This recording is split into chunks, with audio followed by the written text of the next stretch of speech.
I'm Barrister Felix Agbor Balla, the chairman and the founder of the Center for Human Rights and Democracy in Africa. I've seen you packing some food and something for food for IDPs. Tell us about your job. Well, the Center for Human Rights and Democracy in Africa was created in 2005 by a group of African students studying in the United States of America. We felt that there was a need for us to have a human rights organization that will address the needs of the people of the continent, that will promote and protect human rights and democracy in Africa. That's why we decided to form this center. So the center has various areas where we focus on. We have a humanitarian unit, we have a gender unit, we have a unit that works on human rights defenders, we provide legal aid, we also have prisoners and children and internet rights.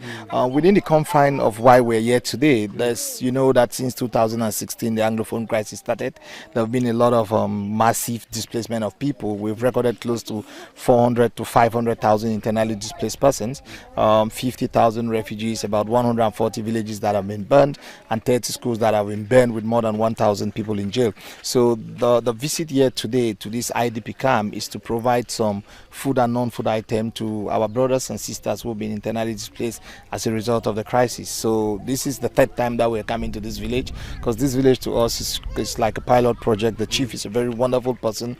He's been very supportive. He's been trying to provide, with his limited resources, to provide support to the more than 300 IDPs who have left neighboring villages.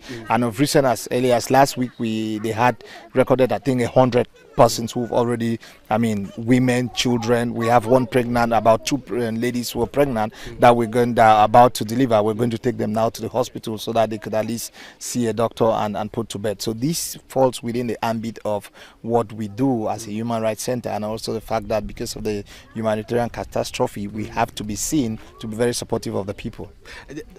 Just if you can tell us, we have drove along the street, which to my opinion it's very dangerous, it's very risky. How do you guys do this? Well, this when you are in the business of human rights, when you're an advocate, when you're an activist, when you fight for the oppressed and the suppressed, your life has to be also put on the line. You have to sacrifice, because this is a selfless and a thankless job. It means that you have to go to where the people are. You cannot be an advocate, you cannot be an activist, you cannot be a human rights organization where you spend your time only in the office. Yes, it's risky. You saw how we drove. You spend your time only in the office. Yes, it's risky. You saw how we drove. You could not find people or vehicles on the road, and this is a very stronghold.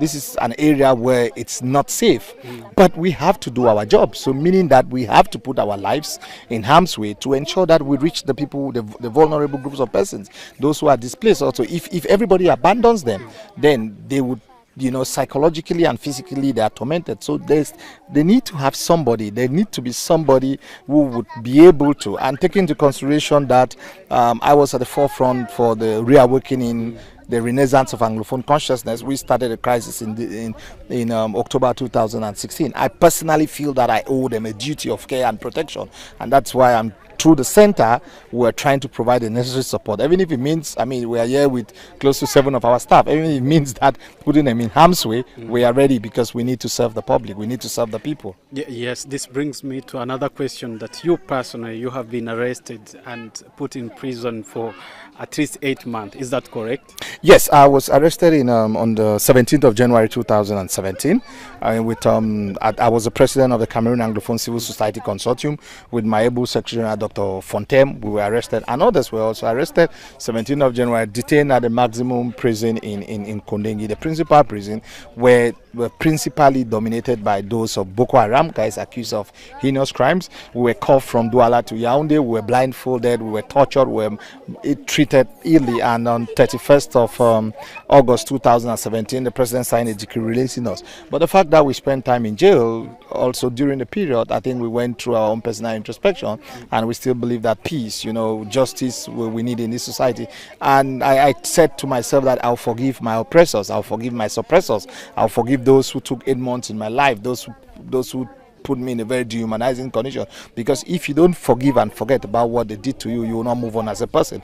I am somebody that has to build, and I believe in the Mandela's principle of forgiving, of moving together and not carrying hate. So I just believe that that is the only way, you know, for you to move on as a person. But where do you get this courage? You know the danger. You were in prison, and now you're driving from Boye, the city center, and you come to this village to help these people, knowing that this is separatist stronghold, and you know that the government soldiers might not like it, but see, you go on and you do it. Where do you get that courage? I grew up on the ghettos of Great Support, and growing up if you grew up in the ghettos, you're very strong. But I think also my parents emboldened me. You know, my dad in particular was a human rights crusader. I could remember when I was a child, you know, my dad would always fight for the rights of his colleagues who were working with Sonel and then AS. He would always speak. They used to call him Mr. Human Rights Advocate. So I think I learned a lot. Then growing up also, I came across people like Batebi Song, the Ngwanejos, those who inspired me. I read about the Wole Shoinkas. I read about the Gani Fawemi. So from a distance, I admired pro-democracy activists, Fela Ransom Kuti, Bob Marley, you know, Lucky Dube, you know, all those people. And over time, I built my own internal confidence. I think that I was sent with the purpose by God to work for the oppressed, to try to protect and defend them. So I don't really put myself first. I put the people that I'm supposed to be defending first. I don't really care about my life. I put their life, I put their welfare, I put their well-being in front of my own safety. And I think my two daughters know that their father is there to protect the people. So that is me, and I think that this is what I'll do until I drop dead. Thank you.